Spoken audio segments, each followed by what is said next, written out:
Well, long story short, I got knocked up. We had just gotten married, and 3 months later, oops, I was pregnant, and there were no books. I went to the bookstore, but there were like a couple of books, and none of them really answered my questions or talked me off the ledge because I had so many different worries and concerns. And so, true story, 2 hours before I went into labor with Emma, who was our first baby, I delivered a proposal for a book that would become What to Expect When You're Expecting. And so I had no idea what would happen next. I didn't have any vision of writing a best-selling book, or I didn't expect any of it. I was just mom on a mission, and the mission was to help other parents sleep better at night than I had and Eric had. And the mission has stayed the same all those years later, but it's just grown exponentially, and which is incredibly gratifying. So I'm a lucky mom.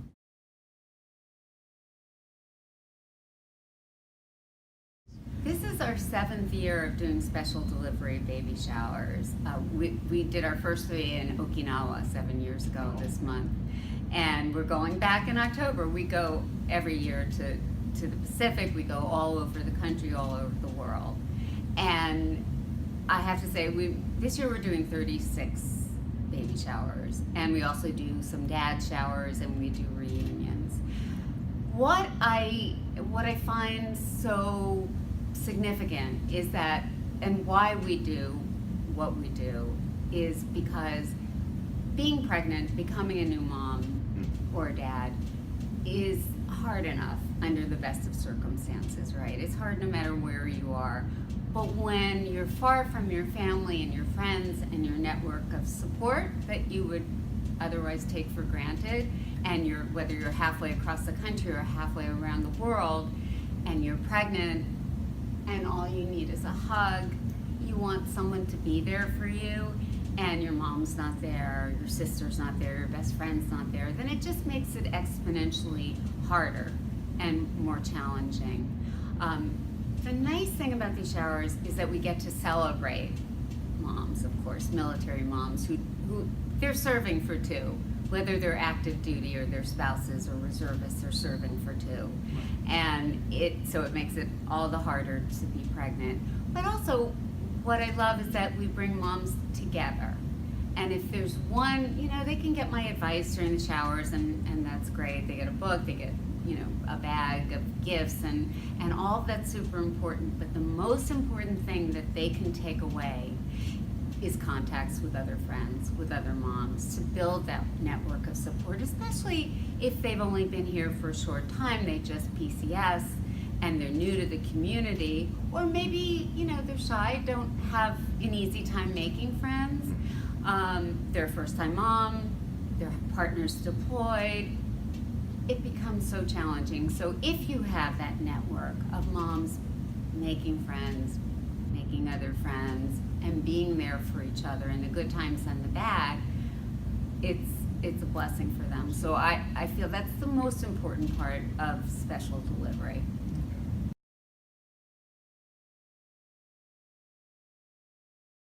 A lot of the questions are pretty much a variation on a theme. So the theme is this normal?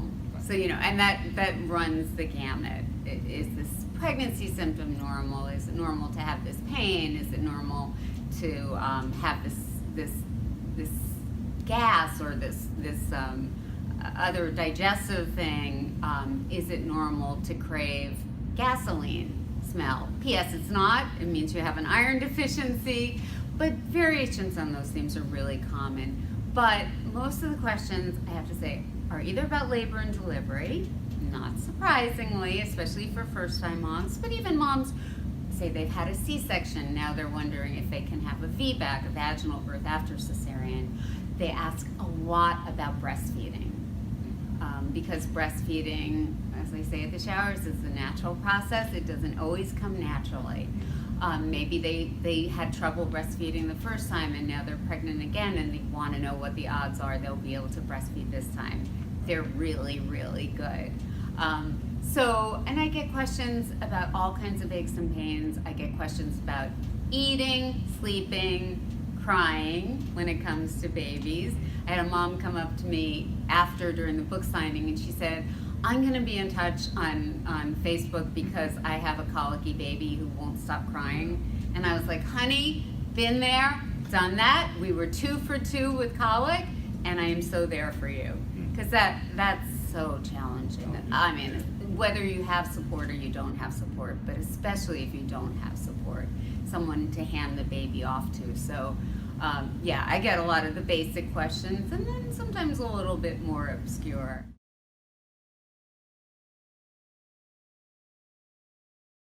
Actually, VBACs are increasingly more common and more popular and more successful. What I always say is, if you're hoping to have a VBAC, and for the most part, unless there was some reason that it's likely to repeat, that you would need a C-section, and most times that's not the case. Usually it's something, either the baby was too big or the head didn't fit, that time the position wasn't quite convenient, the baby was under stress, something like that. That's not likely to repeat. But if you are thinking about having a VBAC, first of all, talk to a doctor, make sure you have a doctor who's supportive of that, but also look for a doula.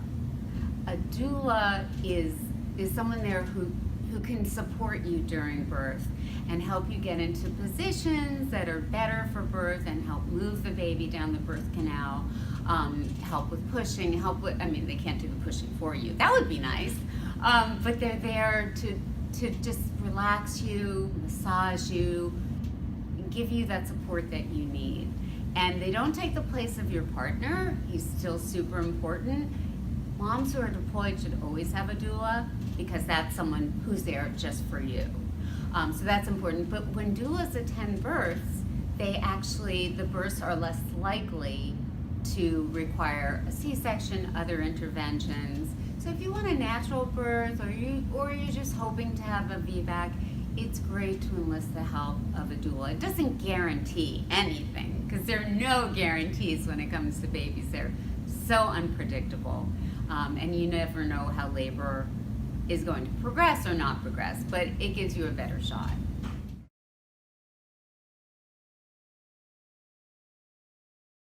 Taking a class is important, but getting support during your hospital visit, your time in the hospital, getting support is really important then from a lactation consultant, and the local hospital will have a lactation consultant. But a lot of the problems that creep up happen once you get home. And maybe you sort of forgot their instructions, or maybe the baby who's, doesn't cry so much in the hospital, you get home and all they do is cry. There's lots of different variables. Maybe your milk came in and your breasts are really engorged and painful. That's when you need the support the most.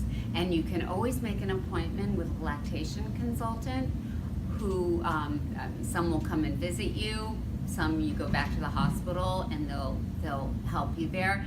And usually it's just a little something that they need, little tweaking that they need to get the baby latching better or better position. But the more you know, knowledge is power. It's especially empowering when you're a new mom or a new dad. Dads are also super important in the support process.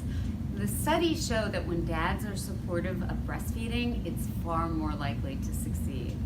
So dads should be enlisted in that process as well. Yes.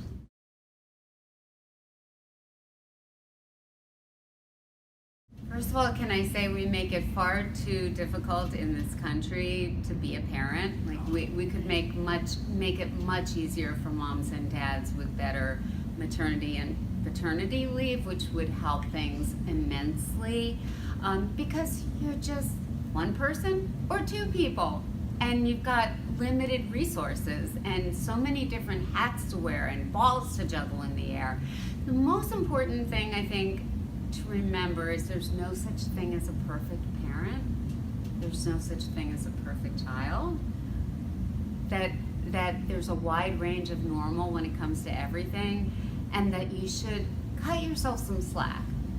So you also need a little time, even if it's 5 minutes, to decompress, to, mommy time, daddy time, but it's really just, a mental health break.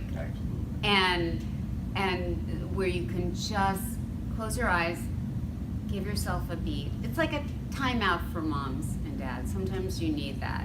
And sometimes you need that for your sanity, and sometimes you need that so you don't lose your temper, have a meltdown. It's an overwhelming challenge. And because you have to give yourself some slack, you can't expect perfection in yourself.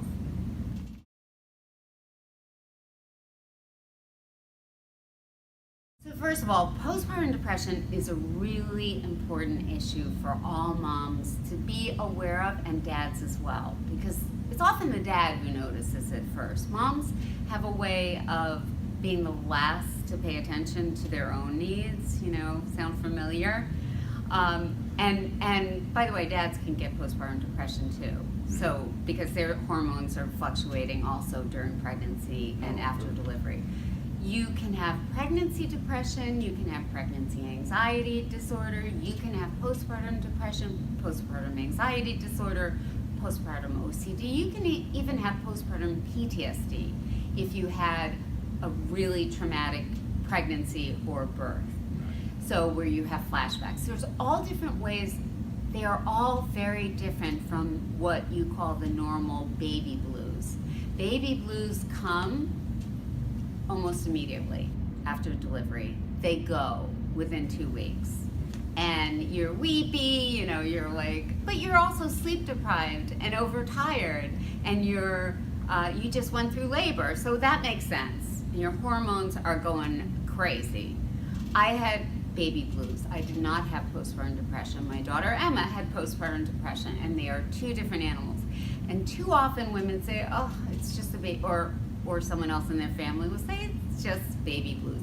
If it lasts, or if it comes on later or sooner, doesn't matter. If it lasts, then that's something you need to get treatment for.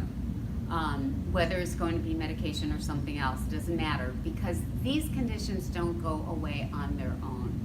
And moms should not have to suffer through postpartum mood disorders. This is the time in your life where you should enjoy it. You're not gonna love every moment.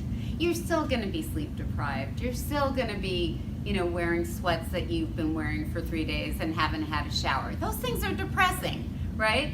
But that's not clinical. And when you're so sad, you are so anxious that you won't leave the house. You're so sad that you can't get out of bed. Those are signs that you need treatment. And if you notice these signs in a mom friend or in your partner, make sure you intervene and get them the help that they need. Now, one thing that's great is early on skin to skin. Skin to skin releases oxytocin. Oxytocin is the love hormone. Dads produce it too. So dads and moms should do skin to skin. But when you do skin to skin, for moms at least, it also helps with breastfeeding. That helps release the oxytocin that's going to help with breastfeeding. Also, baby wearing. Baby wearing, research has shown that moms who baby wear are less likely to have severe postpartum depression. Or it's one of the ways of treating it, because number one, your hands free. So your hands are free, you're not so depressed that I can't get anything done because my hands are free. Also because it keeps you close to your baby, and that's where you release the oxytocin. And that's a feel-good hormone. It's a bonding hormone, but it's also a feel-good hormone. So that's another great thing to do. But with milk supply, usually that's something that can be helped with a lactation consultant, not invariably. And you can always do, if you've tried everything, first of all, you can bottle feed with love. That's important to know. There should be no judgment of moms who end up just breastfeeding for a short time, giving up, if they didn't get the support or for whatever reason. It doesn't matter. As long as you feed with love, then baby's getting what they need.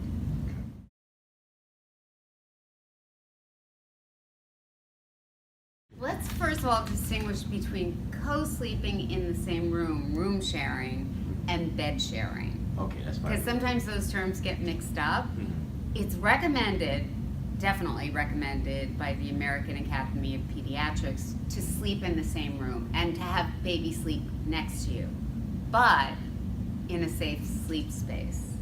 So what is a safe sleep space? A bassinet, a pack and play bassinet, it could be a crib. It could be anything where you can lie the baby flat and there's nothing but the baby in there. Bed sharing comes with dangers, as you know. There's the danger of blankets, pillows, comforters, all the nice cushy pillow top mattresses, all the nice cushy stuff that we like to sleep with, not safe for baby. It's not even just a matter of the parent rolling over on the baby. It's all the things that are in an adult bed that aren't safe for babies to be around, because they need to be on a flat surface, very firm mattress, no bedding at all, no bumpers, no pillows, no blankets, no soft toys, no positioners, just the baby in this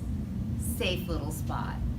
And unfortunately, the American Academy of Pediatrics and other experts recommend that you avoid bed sharing because there is the risk of suffocation, of SIDS. So keeping baby next to you there are bassinets that can be right next to the bed that are much sleeper. There are bassinets that you can put right next to the bed that are much safer than having the baby in the bed with you. So that's the best recommendation, and they're still close by, so you can still just reach over and grab a baby.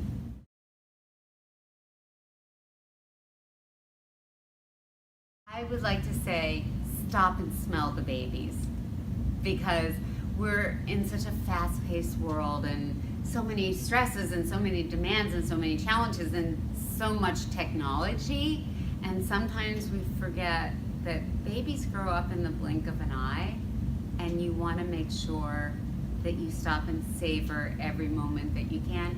Not every moment will be your favorite moment, but you want to stop and appreciate those moments, because as they say, the days last forever, but the years are short. They just fly by. And so yeah, appreciate that little one and savor them while they're still little and sweet.